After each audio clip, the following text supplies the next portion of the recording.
Hello friends, welcome back maths by Dilip Kumar Ojha channel पे आपका स्वागत है। आज की इस वीडियो में हम बात करने वाले हैं मेंसुरेशन की। और मेंसुरेशन से रिलेटेड आपके एग्जाम में 4 से 5 क्वेश्चन अवश्य पूछे जाते हैं और ये आपके हर एग्जाम में आते हैं।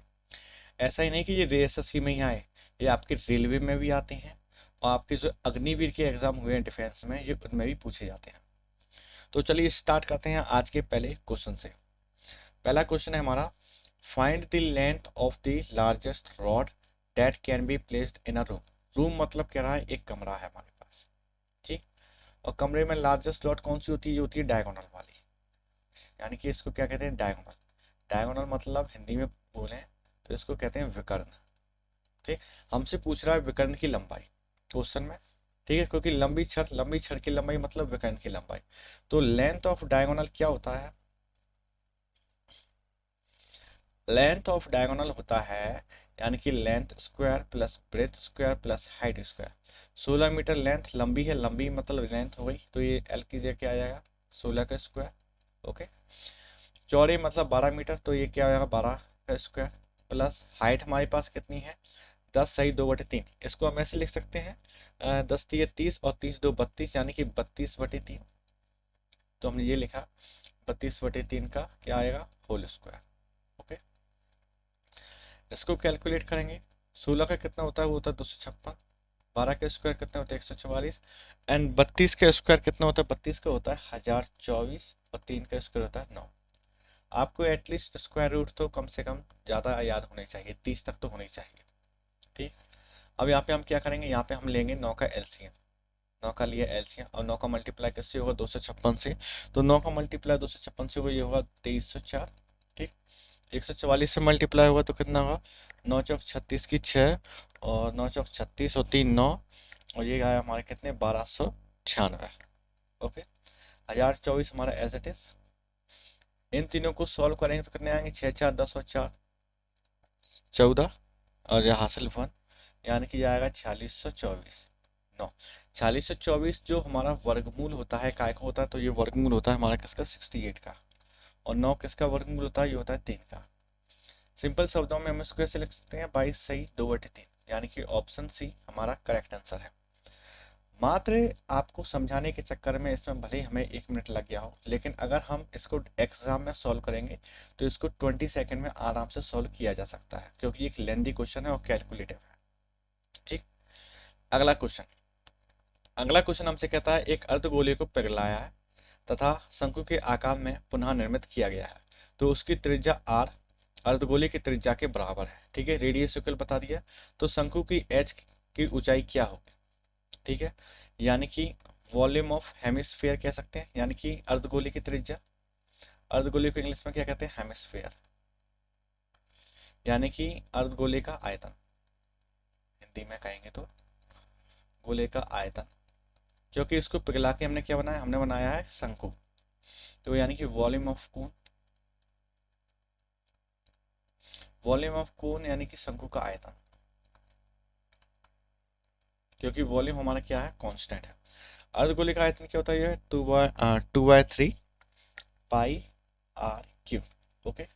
शंकु का आयतन 1/3 पाई r स्क्वायर h, क्योंकि रेडियस इक्वल है।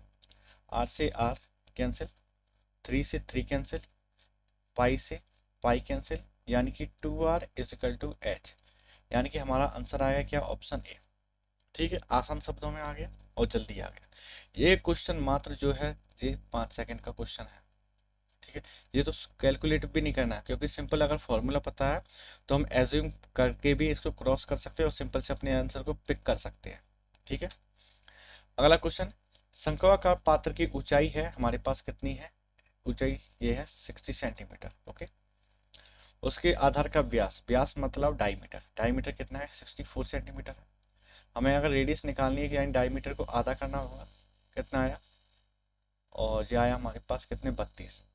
अब देखना, एच और ये क्या आ गया हमारे पास? रेडियस। हाइट हमारे पास 60 है और रेडियस 64 है, सॉरी 32 है। रेडियस कितनी है? रेडियस हमारे पास 32 है। इसको हम रिड्यूस करें तो यानी कि 4 का भाग देंगे, तो 15 चौक 60 और 8 चौक 32, कितने का डिवाइड दिया है हमने? यहाँ पे हमने डिवाइड दिया है 4 का। क्योंकि हमें क्या निकालनी, हमें स्लैंट हाइट चाहिए, यानी कि त्रियक ऊंचाई, त्रियक ऊंचाई, त्रियक ऊंचाई यानी कि एच। ये कैसे निकालते हैं, ये निकालते हैं हम एच का स्क्वायर प्लस आर का स्क्वायर। हाइट हमारे पास कितनी है, 4 का डिवाइड देने के बाद वो है 15, यानी कि 15 का स्क्वायर होगा। और हमारे पास कितनी है, 8 का स्क्वायर। इसको सॉल्व करेंगे, 15 का यानी 225 प्लस 64, यानी कि सॉल्व होगा कितना, 289। और ये आएगा एल आएगा हमारे पास कितना, 17। अब ये देखना, यहाँ पे हमने कितने का डिवाइड किया था, 4 का, वरना हमें एच को 60 रखना पड़ता और आर को रखना पड़ता 32। लेकिन 4 को डिवाइड करने के बाद हमारी हाइट 15 हो गई, रेडियस हो गई 8। तो यहाँ पे अगर हम 4 का मल्टीप्लाई कर देंगे तो हमारी जो हाइट है, जो रियलिटी में कितनी थी, 17 चौक हो गया 68, तो यहाँ पे हमारी हाइट होगी 68। यदि हम एच को यहाँ पे हम क्या रखेंगे, हम 60 रखेंगे और रेडियस को हम 32 रखेंगे, तो हमारी जो स्लैंट हाइट निकली वो 68 निकलेगी। तो यहाँ पे 68 आ गया।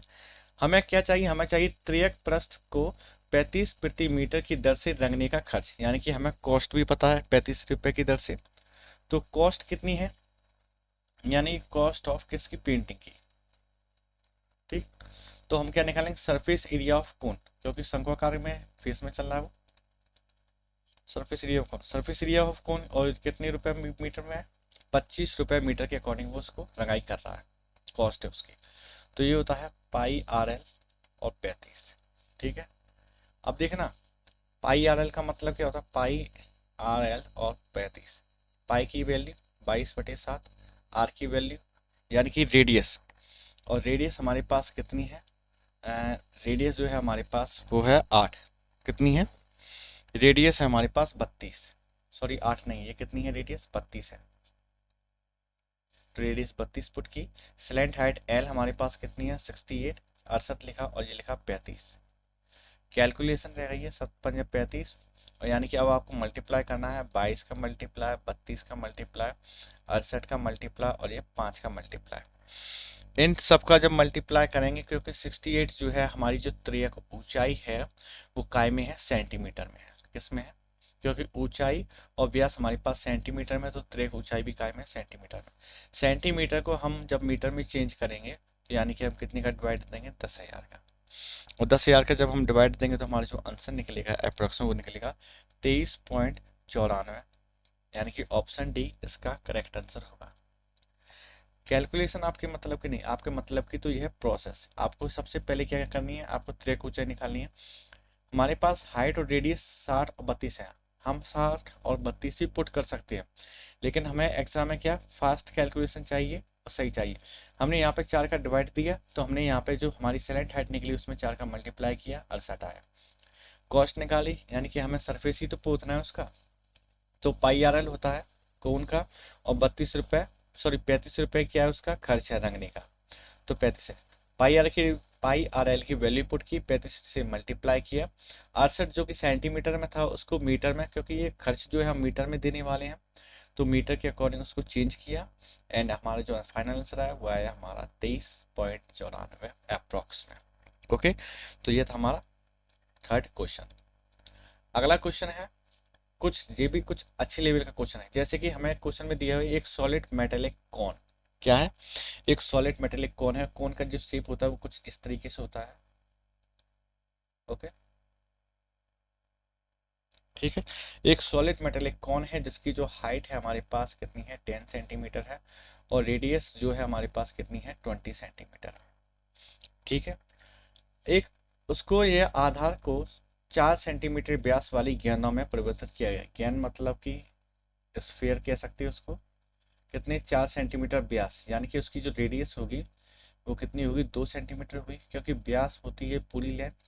व्यास हमारे पास कितनी है, 4 सेंटीमीटर, और 4 को हमने रेडियस निकालेंगे तो 2 का डिवाइड करेंगे तो रेडियस आई हमारे पास 2 सेंटीमीटर। ठीक है, अब देखना, अब हमें क्या निकालना है, हमें निकालना है अकॉर्डिंग टू क्वेश्चन के अकॉर्डिंग ही चलेगा। तो हमें निकालना है वॉल्यूम ऑफ कोन। पहले निकालेंगे शंकु का आयतन, यानी कि वॉल्यूम ऑफ कोन, शंकु का आयतन, सॉरी ऑफ लगे यहाँ पे क्या लिखेंगे, को, शंकु का आयतन बराबर, निकालेंगे वॉल्यूम ऑफ स्फीयर, यानी कि गोले का आयतन, क्योंकि गेंद एक गोले की शेप में है तो क्या लिखेंगे, गोले का आयतन। शंकु का आयतन क्या होता है, ये होता है 1/3 पाई आर स्क्वायर एच। गोले का आयतन होता है 4/3 पाई आर क्यू। लेकिन हमसे क्या पूछा है, गेंदों की संख्या, यानी कि जो गोले हैं उनकी संख्या। संख्या मतलब कि x, यहाँ पर n कुछ भी ले सकते हैं। मान लीजिए हम n ही लेते हैं, कितने लेते हैं, n, क्योंकि हमें गेंदों की संख्या बतानी है, नंबर्स बताने हैं। तो हम क्या करेंगे, यहाँ पे सबसे पहले 3 से 3 कैंसिल, ठीक, पाई से पाई कैंसिल। आर, आर हमारे पास कितनी है, आर की जो वैल्यू है वो है कोण में कितनी है, 20 सेंटीमीटर। तो हमने 20 लिखा, स्क्वायर है तो 20 को 2 बार लिखेंगे। कोण की हाइट कितनी है, हाइट है हमारे पास 10 सेंटीमीटर, तो हमने 10 पुट किया, इज इक्वल टू में एन। आर त्रिज्या कितनी है हमारे पास, 2 की क्यू, यानी कि 2 हमने 3 बार लिखा, ठीक। कैलकुलेशन किया, यहाँ पे कितना है, 2 है, तो 2, 2 पंजे 10, जाए हमारा 2 धाम 20, 2 धाम कितना आया, 20। क्योंकि ये 2 का स्क्वायर है तो 2 दूनी 4, और ये हमारा क्या है, 2 का क्यू है। और ये कितना है हमारा, 4 भी यहाँ भी तो है, तो ये 4 भी तो लिखेंगे हम। तो ये 2 दूनी 4, 2 पंजा, तो 2 पंजा, यानी कि जो हमारी जो n की वैल्यू आएगी वो आएगी 125। यानी कि अगर हम नंबर ऑफ गेंदों की संख्या को देखा जाए तो गेंदों की जो संख्या है वो है हमारे पास 125। तो 125 जो है हमारा करेक्ट आंसर होगा। सिंपल से हमें 10 सेंटीमीटर उसकी ऊंचाई दी हुई है, 20 सेंटीमीटर त्रिज्या, जैसे कि हमने क्वेश्चन में शो किया है। 4 सेंटीमीटर व्यास है, अगर ये व्यास कितना है, 4 सेंटीमीटर का है, तो रेडियस 2 सेंटीमीटर होगी। फॉर्मूला लिखा, गोले का आयतन और शंकु का आयतन पुट की एंड कैलकुलेट किया, तो हमारे पास जो नंबर ऑफ पोल्स निकली हैं वो निकली 125, ठीक। ऑप्शन डी इसका करेक्ट आंसर निकला है। जैसे कि ये वाला क्वेश्चन है, 35 सेंटीमीटर व्यास वाले बेलनाकार टैंक पानी से भरा हुआ। व्यास क्या है, एक बेलनाकार टंकी है, क्या है, एक बेलनाकार टंकी है, यानी कि कुछ इस तरीके की शेप में एक क्या है हमारे पास टंकी है, ठीक। तो इसका व्यास कितना है हमारे पास, व्यास है जो हमारे 35 सेंटीमीटर, ठीक। रेडियस निकालेंगे यानी कि आधा होगा व्यास के, तो व्यास हमारे पास 2 है, तो यानी कि 35/2 रेडियस है। अब हमसे कह रहा है कि 11 लीटर पानी निकाल लिया जाता है। अब हमें ये नहीं पता कि टोटल पानी कितना है, तब पानी का गिरा हुआ स्तर, स्तर मतलब कि हाइट। तो मान लीजिए हमारे पास जो इनिशियल हाइट है, यानी कि पानी निकालने से पहले की जो हाइट है वो हम मानते हैं h, और पानी निकलने के बाद जो हाइट है वो हम क्या मानते हैं, स्मॉल h, क्योंकि पानी जो निकला है वो है 11 लीटर पानी निकला है। तो क्वेश्चन के अकॉर्डिंग चलना जाता है, ठीक है। वाटर का लेवल चाहिए हमें, कितना ड्रॉन हुआ है। तो यानी कि ये कहता है बेलन का आयतन क्या निकालते हैं, वॉल्यूम ऑफ सिलेंडर, ठीक। क्या लिखते हैं, बेलन का आयतन। बेलन का आयतन क्या होता है, बेलन का आयतन होता है pi r square h equal to, total पानी कितना निकला है, टोटल निकला है 11 लीटर। 11 लीटर, लीटर को हमने मीटर में कन्वर्ट किया यानी कि 11,000। ये होगा 22/7। रेडियस हमारे पास कितनी है, 35/2, 35 बटे कितनी है, 2 है। हाइट हमारे पास कितनी है, 2 है, एक तो इनिशियल हाइट एक फाइनल हाइट, यानी पानी निकालने पर, तो h माइनस एच लिख देंगे, कितना आया, 11,000, ठीक है। क्योंकि हमें असलियत की हाइट तो पता ही नहीं है। अब इसको अगली जो लाइन होगी क्या होगी, h माइनस एच, 22, 35 और 35 क्या में जाएंगे, ये जाएंगे डिवाइड में, कहाँ पे जाएंगे, डिवाइड में, 22, 35 और 35, 7, 2, 2, ये क्या जाएंगे मल्टीपल में, क्या जाएंगे मल्टीपल। अब तो सिंपल खाली एक कैलकुलेशन है, जैसे कि 7 पंजे 35 और जाएगा हमारे पास 11, जाएगा 11 एकन यानी कि 1000, और कुछ इस तरीके से इनको क्या करना है, सॉल्व करना है। तो 5 दूनी कितना आ गया, 200, यानी कि h माइनस एच का जो फाइनल डिफरेंस निकलेगा हमारा वो कितना निकलेगा, वो निकलेगा 80/7। कितना निकलेगा, 80/7, क्योंकि 5 से और भी जाएगा, 5 चौक, और ये जाएगा हमारा 5 सत्तर, और ये 40, दोनों कितने होंगे 80, और ये नीचे बचेगा कितना, 7। तो 80/7 क्या होगा, इनकी जो ऊंचाई का गिरा हुआ स्तर है, यानी कि 11 लीटर पानी अगर में से निकाल लिया गया तो 80/7 निकला। 80/60 को हम क्या लिख सकते हैं, 80/60 को हम इस से भी लिख सकते हैं, यानी कि 11 सही 3/7। तो 11 70 77 और 3 कितने 80। तो हम इसको 80/7 को हम 11 सही 3/7 भी हम लिख देंगे। यह आया हमारा आंसर। हमारे पास व्यास दिया हुआ है 35 है, रेडियस कन्वर्ट की यानी 35/2। पहले हमने पानी निकालने से पहले की हाइट और पानी निकालने के बाद की हाइट कितनी है h, दोनों का जो डिफरेंस ही तो पूछा जाएगा, यानी कि h minus h। Okay.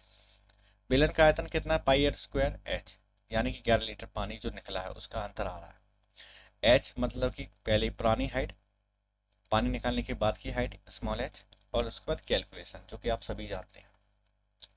Question simple है और इजी भी है। अब ये भी कितना सिंपल क्वेश्चन है, धन का विकर्ण यानी कि डायगोनल ऑफ क्यूब। हम सभी जानते हैं डायगोनल ऑफ क्यूब क्या होता है, ये होता है a रूट क्यूब। हमारे पास कितना है √12। √12 को हम ऐसे लिख सकते हैं 4 × 3 4 × 12, 4 12 आएंगे तो कितना बचेगा, और बचेंगे 2, √3 था। और डायगोनल क्यूब कितना होता है, तो √3 से √3 कैंसिल, एक ही वैल्यू कितनी आ गई 2। ये आंसर नहीं, क्योंकि हमसे पूछा है धन का आयतन यानी कि वॉल्यूम। वॉल्यूम कितना होता है क्यूब का, वॉल्यूम ऑफ क्यूब ये होता है a क्यूब।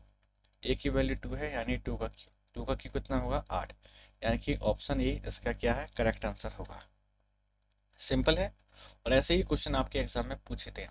अब ये देखो 15 सेंटीमीटर भुजाव वाले घन में 3 सेंटीमीटर भुजाव वाले कितने घन बनाए जा सकते हैं। अब है simple question, easy question. Volume घन, घन मतलब वॉल्यूम, वॉल्यूम फिर पूछा है, यानी कि 15 का क्यूब और कितने 3 सेंटीमीटर वाले घन बनाने हैं, यानी कि 3 का क्यूब। ठीक, 15 कितनी बार 3 टाइम्स 15 को लिख दो, और 3 को भी 3 टाइम्स बार लिख दो, यानी कि कितनी 3 पंजा 15, 3 पंजा 3 पंजा, यानी कि 5 का मल्टीप्लाई 3 बार यानी कि 125। तो 3 सेंटीमीटर के जो घन बनेंगे वो बनेंगे 125। ठीक है, इजी क्वेश्चन है। और यानी कि नंबर ऑफ जो हमें पता चल गया, यानी कितने घन है, तो यानी नंबर ऑफ क्यूब वॉल्यूम कितने बनेंगे, वॉल्यूम ऑफ क्यूब तो वो बनेंगे 125। ठीक है, अगला क्वेश्चन भी काफी इजी है। जैसे किसी बेलन के आधार की परिधि, बेलन के आधार, अब बेलन की जो आधार की परिधि होती है वो हमें पता है कितनी है 2 पाई है, लेकिन हमारी यहाँ पे कितनी है 6 पाई, तो इज इक्वल टू में 6 पाई। ओके, अब पाई से पाई कैंसिल, 2 3 6, यानी कि हमारी जो रेडियस बनेगी वो कितनी बनेगी 3, वो भी सेंटीमीटर में दी हुई तो 3 सेंटीमीटर बनी। बेलन की ऊंचाई तथा आधार के व्यास समान है। क्वेश्चन पूछ दिख रहा है, बेलन की ऊंचाई यानी कि हाइट और आधार का व्यास, व्यास मतलब डी। ठीक है, एच डी क्या होता है, डी जो होता है जैसे आर इज इक्वल टू डी/2, तो डी जो होगा वो कितना होगा 2r, क्योंकि डायमीटर क्या होता है रेडियस के 2 टाइम्स होता है। तो हमारे पास ये कितने आ गए 2r आ गई। आर की वैल्यू हमें पहले से पता है कितनी है, आर की वैल्यू हमारे पास 3 है, यानी 2 × 3, यानी कि हाइट जो होगी हमारे पास कितनी हो गई 6 हो गई, वो भी सेंटीमीटर में। ठीक, यहाँ से हमने हाइट निकाली। हमसे पूछा है कि बेलन में पानी की मात्रा बताइए। बेलन में क्या चाहिए हमें, पानी की मात्रा, यानी कि volume of water in cylinder. ठीक है, यानी कि वॉल्यूम ऑफ वाटर, वो भी कहाँ पे सिलेंडर में। तो पानी की मात्रा पूछ रहा है, यानी कि हमसे फॉर्मूला लगेगा pi r square h. Pi as it is, क्योंकि पाई तो हमें ऑप्शन में ही दिया हुआ है चारों में, और 54 आना है क्योंकि चम्मच 3 जगह। तो देखना आर की वैल्यू क्या है 3 है, हमने 3 पुट की, स्क्वायर है तो 2 बार आएगा। एच हमारे पास 6 है, 3 तरह के 9 6 54, यानी कि कितना आएगा 54 पाई, यानी कि ऑप्शन ए इसका करेक्ट आंसर होगा। सिंपल है, कहीं पे भी कोई छेड़खानी नहीं है, सिर्फ आपको लाइन को पकड़ना है और वैल्यू पुट करना है, और सिंपल से आप देखेंगे कि आपका आंसर निकल आएगा। क्वेश्चन नंबर 9, ये भी सेम है, क्योंकि देखिए एक कमरे की लंबाई चौड़ाई और ऊंचाई आपको दी हुई है 5 मीटर 4 मीटर और 3 मीटर। उसमें उस सबसे बड़ी बांस की छड़ी की लंबाई ज्ञात कीजिए जो इस कमरे में पूर्णतः रखी गई है। क्वेश्चन नंबर 1 को रिमेंबर कीजिए, यानी कि लेंथ ऑफ डायगोनल पूछ रहा है आपसे एक तरीके से, क्योंकि लंबी छड़ वो भी कमरे में रखी गई है। तो लेंथ ऑफ डायगोनल क्या होता है, वो होता है L² plus B² plus C², क्योंकि लेंथ चाहिए हमें हुई कमरे में रखी हुई छड़ की। ठीक है, लेंथ हमारे पास कितनी है 5 मीटर का स्क्वायर, फिर 4 का स्क्वायर, फिर 3 का स्क्वायर। 5 का स्क्वायर कितना होता है, वो होता है 125, 4 का 16 और 3 का होता है 9। इन सबको ऐड करेंगे तो हमारे पास कितने आया, वो है 25, 16 41 और 9 कितने हुए 50। ठीक, हम इसको शॉर्ट फॉर्म में ऐसे लिख सकते हैं, यानी कि 5√2, क्योंकि 25 का स्क्वायर होता है 5 का स्क्वायर होता है 25 और 25 दूनी 50 यानी कि 50। यानी हमारे पास अगर सबसे जो लंबी कमरे में रखी जा सकने वाली अगर बांस की छड़ी है तो वो कितनी मीटर है, जो है 5√2 मीटर लंबी होगी। ठीक है, यानी इतनी लंबी छड़ हम कमरे में रख सकते हैं। ओके, अगला क्वेश्चन। अगला क्वेश्चन है, एक लंबवृत्तीय बेलन का आयतन उस लंबवृत्तीय शंकु के आयतन के बराबर है जिसकी ऊंचाई हमें 108 सेंटीमीटर दी हुई है और आधार का व्यास 30 सेंटीमीटर है। यदि बेलन की ऊंचाई 9 सेंटीमीटर है तो उसके आधार का व्यास कितना होगा। ठीक है, मान लीजिए वॉल्यूम ऑफ कोन, यानी कि लंबवृत्तीय शंकु। वॉल्यूम ऑफ कोन क्या है, वॉल्यूम ऑफ कोन का जो फॉर्मूला है वो है 1/3 pi r square h. 1/3 as it is, pi भी एज इट इज। हमारे पास रेडियस कितनी दी है, हमें उसकी रेडियस जो आधार का व्यास है वो है कितने है, वो है हमारे पास 30। हम व्यास से हम क्या निकालेंगे, रेडियस, यानी कि d/2, यानी कि 30/2 बराबर, यानी कि रेडियस जो आएगी वो है 15। इस 15 को हमने यहाँ पे पुट किया, 15 कितनी बार लिखेंगे, 2 बार। ऊंचाई हमारे पास कितनी है, ऊंचाई है 108, तो यानी 108 हमने लिखा एज इट इज। ये क्या है, वॉल्यूम ऑफ कोन निकल आया। ठीक है, अगले में निकालते हैं वॉल्यूम ऑफ सिलेंडर, क्योंकि एक बेलन का भी तो निकालना है। Volume of cylinder, volume cylinder होता है, क्या होता है, पाई आर स्क्वायर एच। क्योंकि ऊंचाई हमें क्वेश्चन में साफ दी हुई कितनी है, 9 सेंटीमीटर। कोई बेलन की ऊंचाई कितनी है, 9। हमसे खाली क्या पूछा, हमें बेलन की त्रिज्या निकालनी है, यानी कि व्यास, व्यास यानी कि डी चाहिए हमें। और व्यास क्या होता है, 2r के इक्वल, यानी कि अगर यहाँ पर तो हम 2r निकाल रहे हैं, यहाँ हम निकाल रहे हैं व्यास। व्यास मतलब डायमीटर। ठीक है, हमने क्वेश्चन के अकॉर्डिंग इन दोनों के कहाँ रखा, इक्वल में रखा, यानी कि वॉल्यूम ऑफ सिलेंडर, सिलेंडर को कोन के इक्वल में पुट रखा। सिलेंडर कितना है, पाई आर स्क्वायर 9 और ये 1/3 पाई 15 × 15 और ये आया 108। एक 3×5 = 15। अब ये देखना 3 तरह और 3×5 = 15। 3 से इसको मल्टीप्लाई किया, 3 तरह 9, 3 6 18। पाई से pi cancel, R square, R square 5×5 और 36 को हम 6×6 भी लिख सकते हैं। यानी कि आर हटाएंगे तो यानी 5 में से खाली एक 5 बचेगा, स्क्वायर रूट, और ये 5 कितने आए, आर की वैल्यू आई 30। रेडियस हमारे पास कितना आया, 30 आ गया। हमें क्या चाहिए, व्यास। तो व्यास रेडियस की कितना है, 2r है, और ये हमने आर की वैल्यू पुट की 2r, तो 2 × r की कितनी है, 30, 30 दूनी 60। यानी कि हमारी जो व्यास होगा वो होगा 60 सेंटीमीटर, यानी कि ऑप्शन बी, क्योंकि हमें व्यास ही निकालना है। व्यास हमारे पास आ गया 60 सेंटीमीटर। तो ये था हमारा मेंसुरेशन के 3D का पोर्शन। तो फ्रेंड्स, आपको ये पोर्शन कैसा लगा, अपनी राय कमेंट बॉक्स में बताएं। वीडियो पसंद आए तो वीडियो को लाइक और चैनल को सब्सक्राइब जरूर करें। एंड जय हिंद।